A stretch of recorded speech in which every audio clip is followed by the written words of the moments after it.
back, and I want to thank everybody out there for once again taking off with us as we orbit the stars and journey through the textual terrain that is PLASMAworlds.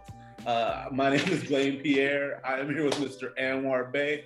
How are you today, sir?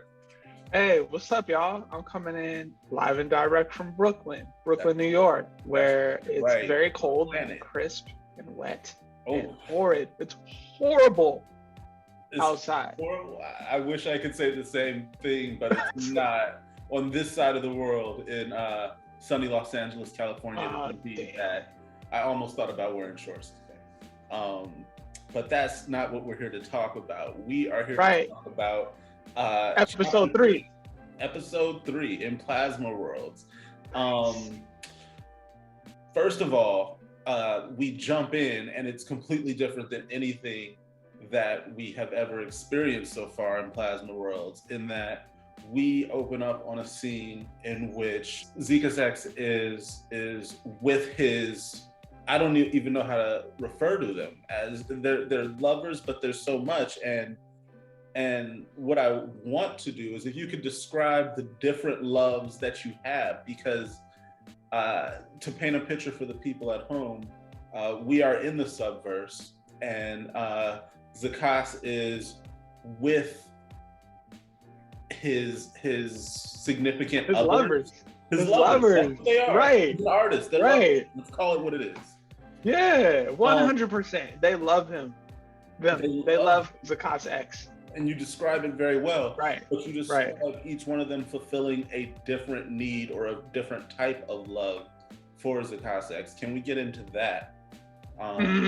Okay. This is the first time we sort of get a prologue to a chapter. You talk about this connection that they're searching for in the subverse. And for Zikasex, it's not just one person that can fulfill the love he's looking for, in the subverse. The first one was Ho Yan, and she was the love of exoticism. Can you elaborate on that, please? As you do in the book, but for the people that haven't got a chance to check it out yet. Based on my observation of humanity, not that I've seen it all, but what little I have seen, I've found that like different partners kind of like love different things about their partners, right? And so in this part of the chapter, I wanted to start by just like taking us to a place we've never been before in the subverse. It's a little exotic. Some might call it erotic. It's like they're they're in this dream space on top of this mountain, on top of a bed. Like it's flowy, it's lovely. Like I wanted to take us there, and then when I got us there, then I started introing us to who was there. Right. And so this idea about just like being in the subverse and like being able to kind of like exist powerfully within your fantasy and just like exist powerfully in like whatever dynamicism you want to be in came to mind.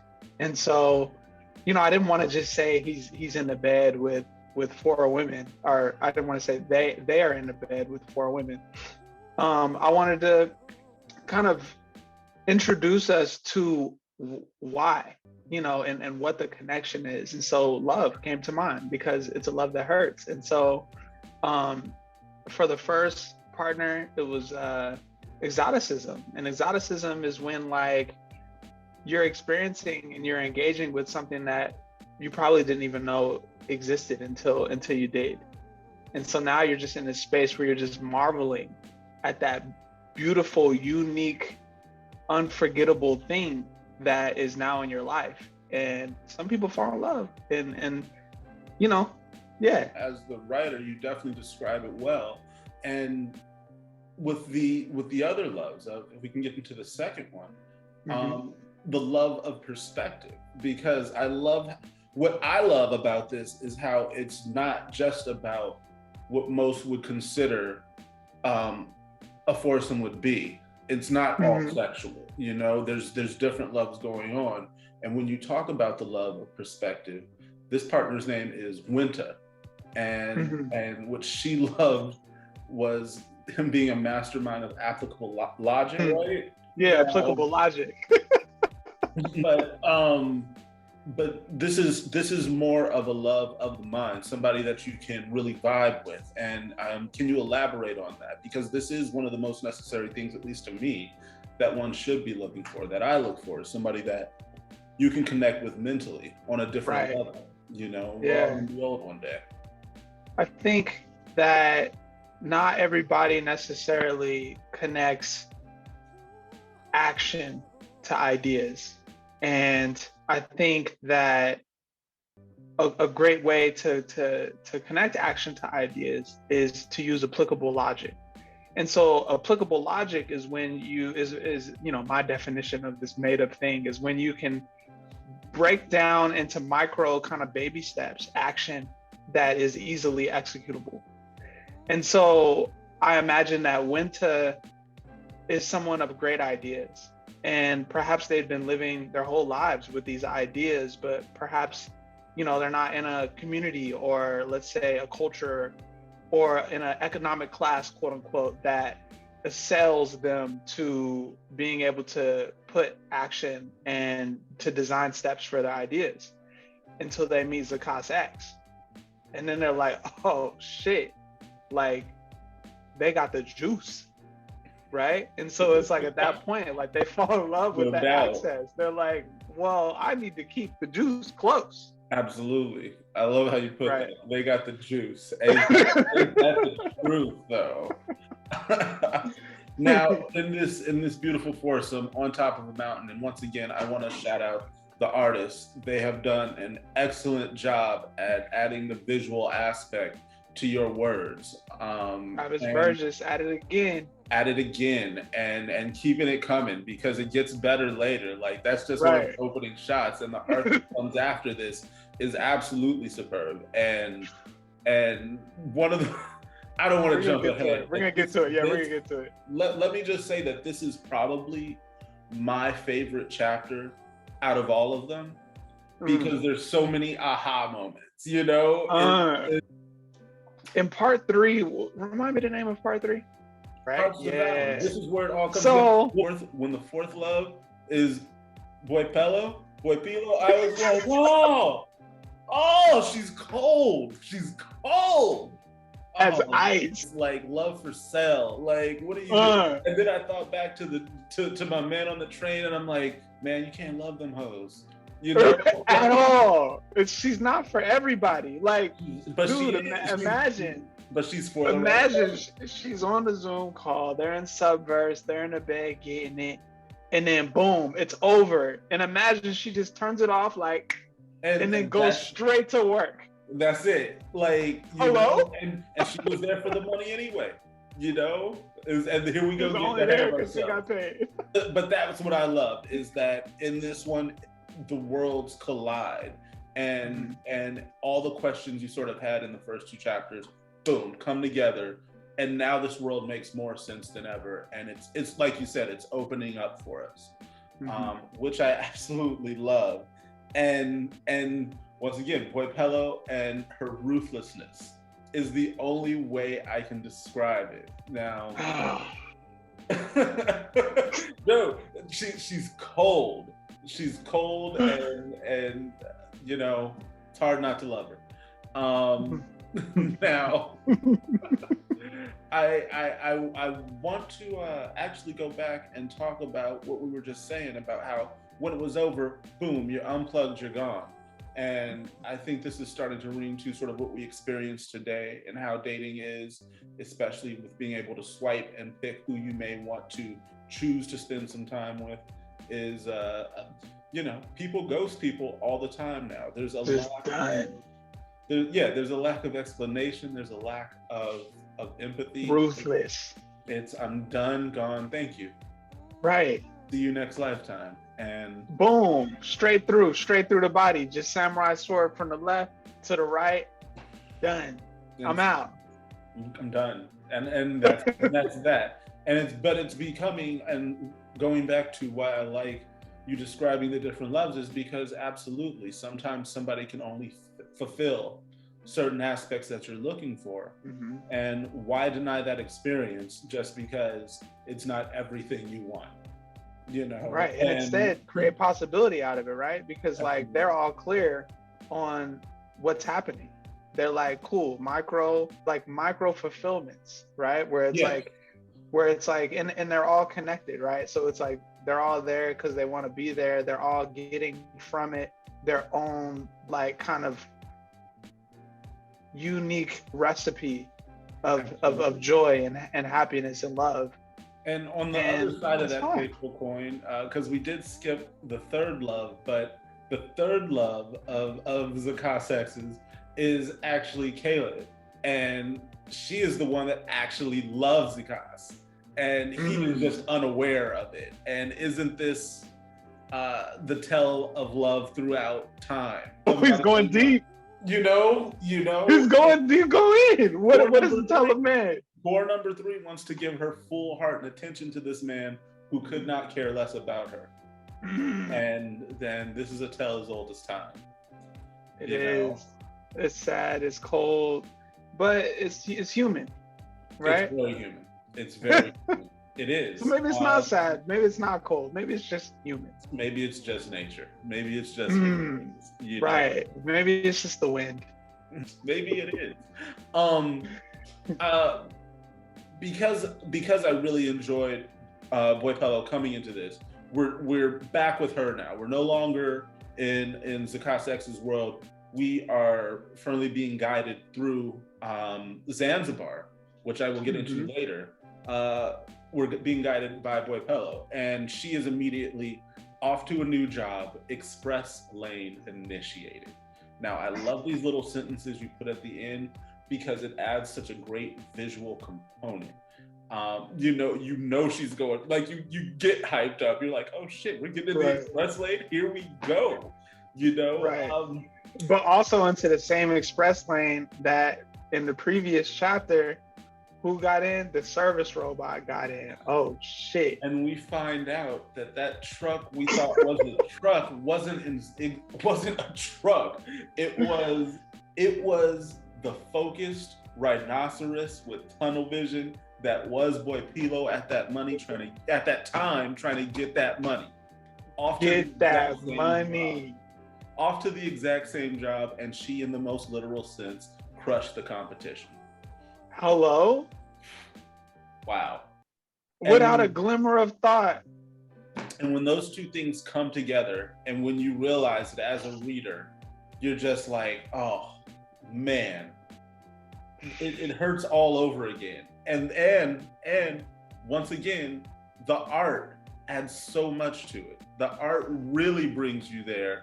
And I can't call it a life because it's a robot, but you see this existence extinguished. Right, disintegrated. In front of your eyes. Smashed into the street, like. Shout out to the artist. All the worst things, the roadkill. Yeah, it's funny, like, quick story about that piece. Like, Travis and I were always in conversation about the artwork. And so after I wrote that piece, I wrote this quick art brief talking about how like I wanted this like robot skull to look like it's being like smashed into the ground. And so as we're having this conversation and we're kind of developing the visuals, Travis does this thing where they send me like a handful of visuals to choose from. Okay. But the way that Travis put it together was more like a storyboard. It was more like a sequence. Okay. And so I laughed because I was like, okay, Travis, I see what you did there. Because no longer is it about choosing one or two images. Nah, we got to roll with all these images because it becomes this visual progression of the smashing of the skull, thus become a part of the street, which is what things do in the street. Oh, you know what I mean? Like, period. The backpack. The feces, the roadkill, nobody clean that stuff up. Like that stuff just gets impacted over and over again until it just becomes a part of the asphalt. Becomes a part of the street, becomes a part of the earth. Right. Back to the earth. Back to the earth. In the tragic way possible. Now, yeah, those visuals. One thing I want to touch on is the imagery that you paint of what Africa has become. Have you been to Zanzibar personally? Mm-hmm. Yeah, definitely.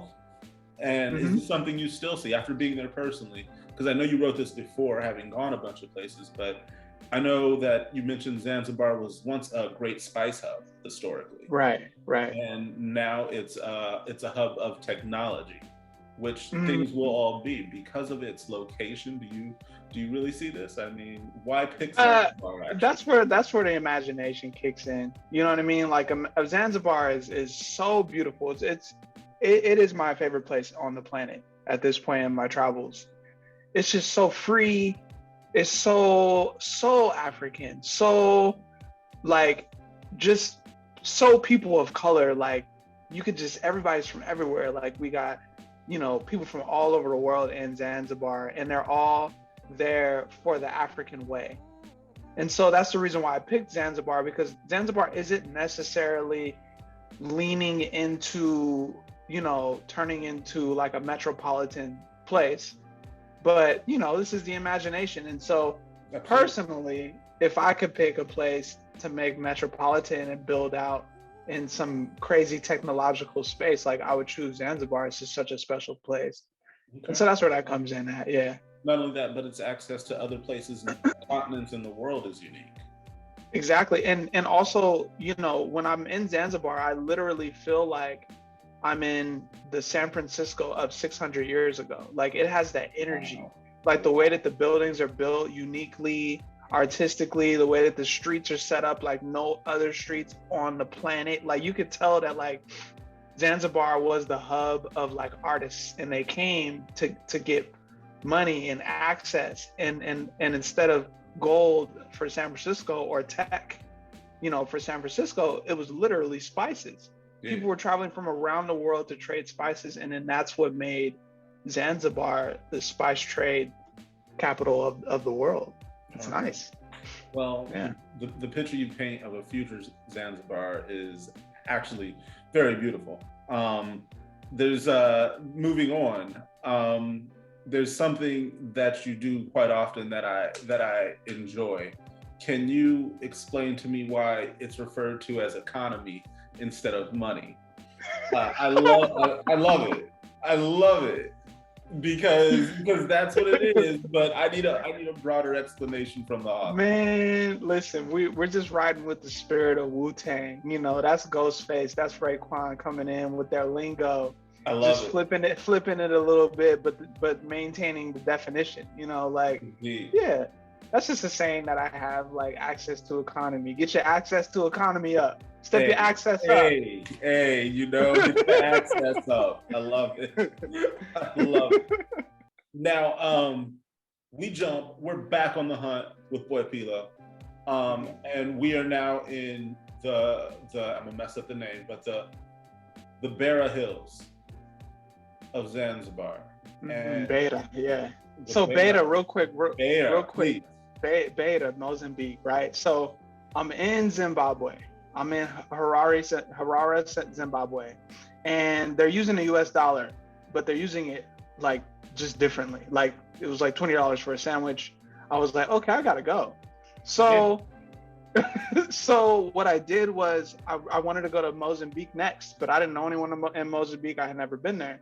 And so I just looked up flights. I looked for an airport that was close to the ocean because I figured that it would be a beach city, and you can't go wrong on a beach city. And so I found this town called Beira. Hold on, that's a little travel note to you viewers at home. You cannot go wrong with a beach city. This is from travels all over the world. Take note. Right. So I pulled up Beira, Beira, Mozambique. Beira. And beautiful. When I got there, I was definitely like, kind of like patted down by the security, but not in a bad way. Like I didn't let it get to me as being offended. Like it was just like, yeah, they're curious. They're like, why is this American dude pulling up in Beira, Mozambique out of nowhere? For what? Why, sir? That's essentially what they're asking me. And I was just like, listen, it looked cool. It looked cool. I just looked cool. They're like, it looked cool. I'm like, it looked cool. Yeah, what's up? So, you know, after a while, we laugh it out, and they send me on my way. And when I get to Beira, I've never been to a city like this. It wasn't like the spice trade of the world, like Zanzibar with all the art and everything. Like it was real. It was raw. It was unadulterated. And what Expand. I learned, so expand, like the buildings were like raw stucco, and like the stucco had like these like kind of like blackened like hues, like as if it was maybe burned or smoked Okay. out at some point. There was some The history on the walls. absolutely the streets were like super cracked, like Okay. really cracked. And then there was an ocean, and on that ocean were like fishermen and like kids playing outside. There was old, like, I don't know what year they were from, but these ships were like 100 years old, like broken, rusted, and sticking out of the sand at the shore. Like it's a hazard. Like if you're not paying attention, you could like get tetanus. Yeah, tetanus all day, right? Okay. But you know, I ended up staying there for a week. And what I learned while being there was like this is just culture.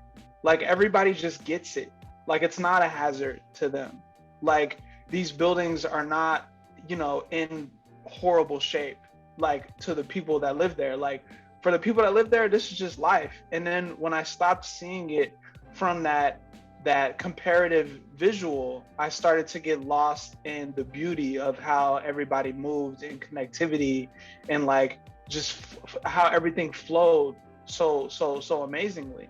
And then I was able to get present to the fact that like those buildings were built when they were colonized by the Portuguese. And then there was this massive war with the Portuguese in which the Mozambican people won. That's why if you look at their national flag, it's a gun. Like a gun, like not fucking around. Hello? Yeah. Right. Like you gotta go and never come back, and the flag will remind you. And so I don't know if it's complete 100% fact, but the energy that I took was like, these old Portuguese colonial buildings are not our culture. And so we will not maintain them like as if we're being forced to. And we won't take them on as structures of importance because they're not. And so they're just there. And if it wants to be lived in, it could be lived in and turned into some type of apartment situation. If it wants to be abandoned, it could be abandoned. If it wants to be half built, it just is. Like for the Beta Mozambican people, it's not a problem. Not a problem. Yeah. And so that's why, you know, yeah, that you know, yeah, that's where it came into the story. I was like, yeah, let's go to Beta. Well, within the story, the Beta Hills is where this crash happens, the crash that occurred in the very first chapter. And Boy Pilo is here again, and she's on the hunt and she's working. But as you describe the Beta Hills, once again, the familiarism of sort of how the earth seems to be in all places. The rich tend to be in the hills while the poor tend to be in the flats, or in this case, the bottoms. The bottoms. The bottoms. The pink zone, if you will. If you remember that from the first chapter, the pink zone. Or I'm sorry, the second chapter, the pink zone. Right, the pink zone, right. We go back into the pink zone here. And then, but real quick, the bottoms it comes from there's this neighborhood in West Oakland that is like the closest, like it's the flattest and it's the closest to the water, and it's known as being one of the most hoodest neighborhoods in Oakland, West Oakland, and they call it the bottoms, the lower bottoms. And so that's where I pulled that reference from. Okay. Mm-hmm. All right. And there's a lot of abandonment in the area, and there's a lot of like you know, ill-maintained cars, but there's also $1 million homes down there now, you know, because of the tech explosion. But you know, yeah, happening everywhere. We are in the bottoms, and Boy Pilo's on the hunt, and she comes upon our I'm gonna call him our hero from the first chapter, the lovesick train operator who XO unit. The XO unit, and I don't want to give away too much, but the way you describe from his perspective what's going on. Once again, folks, if you don't want your heart ripped out, this may not be the book for you. Okay, let me just put it that way. If you don't want your heart broken, if you don't want to feel sorry for things that may or may not be alive, you know, you may want a different sci-fi. But if you want something that'll take you there and make you question Right. existence as a whole, this is the book for you. Now, Come get your heart devoured. yo, listen, come get your mind blown. Real talk. All right. Now, there was something that kept coming up as Boy Pilo was talking to the XO unit. There's a mention of her empathy meter, which I find very interesting because we're living in an age where empathy seems to be at an all-time low. People's empathy meters are at an all-time low, turned down. And that's exactly what she does. Once again, showing a coldness that seems to be necessary to survive in this land. I love that. That's a great line. That's necessary to survive in this land. A coldness necessary to survive in this land. It's fire. It is, and it is. But as she is talking to the XO unit, and he is sitting there with the image of his affection, she, in the most literal sense, rips out his heart. And the term "hearts devoured" becomes all too real. But I want to talk about the thing that really interested me, the Hayali. This I don't know if I'm pronouncing it, but this got me excited because this is the first compound that we hear about that's unique to this universe. And that is very cool. The rings of Jupiter and a type of coal that can only be found in this area. Is that correct? That can only be found in the Republic of Congo, which is crazy because Congo, you know, is separated into basically two countries, right? One is Congo, the other one is I think it's DRC. Democratic and so Republic when you of Congo. Exactly. And so when you meet people that are from DRC, they'll be like, "Oh yeah, I'm from Congo, DRC."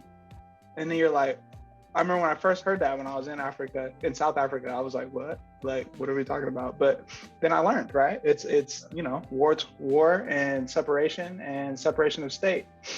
Okay. And so yeah. And then the rings of Jupiter. I mean, PLASMAworlds is space exploration. And so, you know, the astronauts are out there, the scientists are out there. It's 2086, we're past Mars. That's Elon Musk, you know, and Bezos, they did it. Discovering new elements, and apparently one of those elements reacts with something that can only be found in the Congo to create this ultimate power source. Oh, why you gotta say it like that? Well, that's what it comes off as. Now, the thing that I love it. The thing that I love is that to let us know, you immediately place value on it. You immediately let us know it is not only valuable, it's 2,500 times more valuable than at least anything else she can do. At least astronomical. And there's something that happens that hasn't happened yet with Boy Pilo, and we see her start to dream.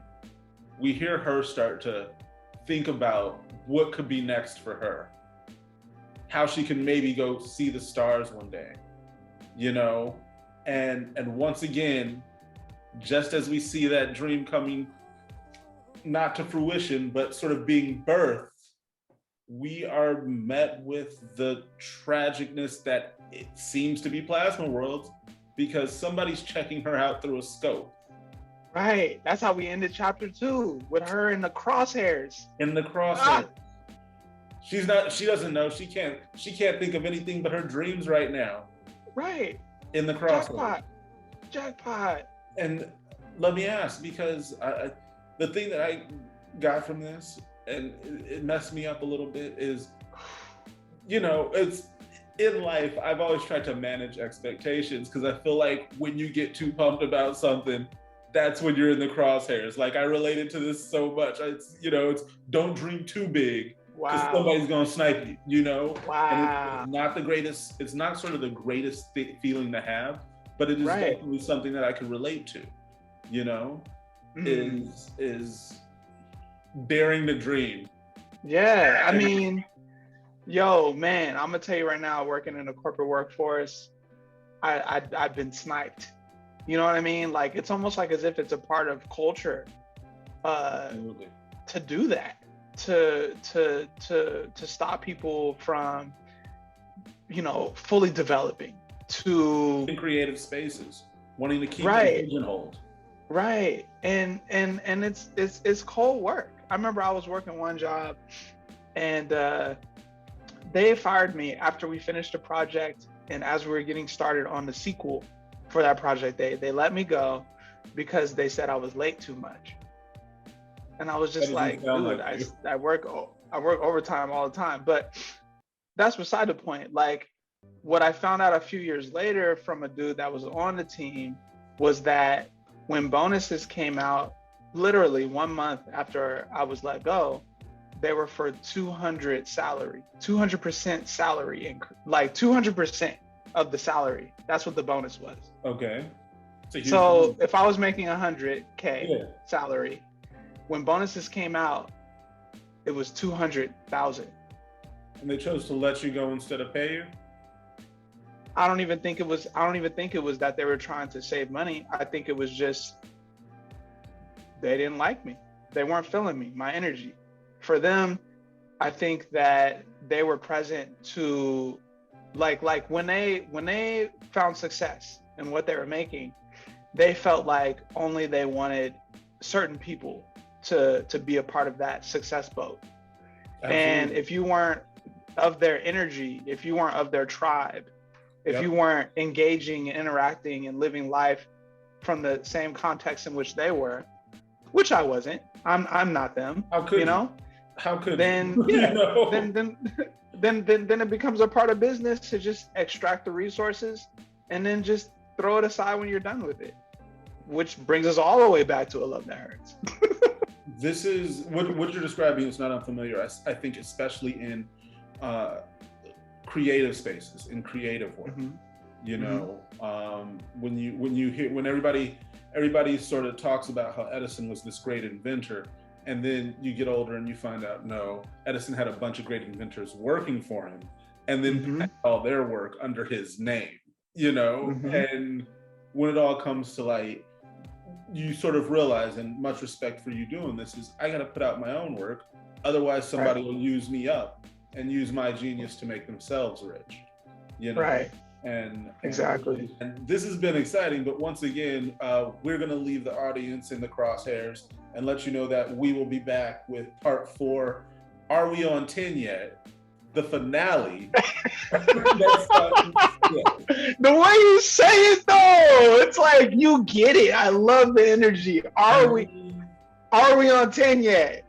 I love it though. Like I like the idea, right? The idea I feel like is like sarcasm. It's like, but it's also like energy inducing, right? It's like if you look at someone while you guys are both in the middle of doing something dope, and then you ask them, "Are we on 10 yet?" Like, isn't that the greatest way to get people present to like amazing experiences?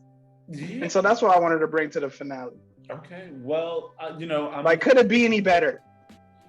You know, of course it could, but that's the energy that I'm trying to bring, right? Well, to make you just think about it. The energy is without a doubt there, and I'll tell you straight away that when you ask, "Are we on 10 yet?" and especially the way you leave us as an audience with her between the crosshairs, it's like, shit, are we? What else could possibly happen? And if you want to find out, you're gonna have to stay tuned and check us out next week when we discuss part 4. Are we on 10 yet?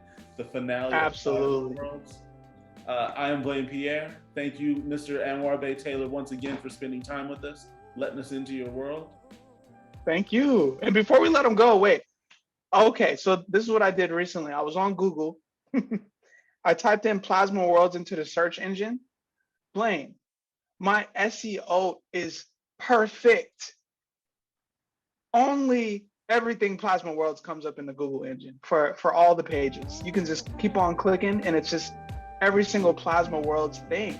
And so I'm like, yes, audience, people watching, following PLASMAworlds, tell your friends about PLASMAworlds and tell them they can find everything PLASMAworlds simply by putting PLASMAworlds into the Google search and clicking in. if you want to step into a world, PLASMAworlds.com, without a doubt, is the place you need to be. Exactly. There's no other thing. If you want to read it, you can still read Love That Hurts up on Medium.com. And at least for a little while longer. It's not always going to be there. We're definitely making it into a book. Well, good. But it's a preview. If you're excited like I'm excited and you want something good to read, that's really going to help you, not even help you, but make you contemplate your place in the world, what life is, what existence is, how we treat our electronics, because they're coming for us. It's an excellent quick read. I like how you formatted it. Once again, the way you break down chapters makes it easily digestible. Your words and your writing are fun to read. The words are exciting and really take you there. They paint a picture, and you can see this world very clearly. And as a reader, I thank you for that, because not all writing is that way.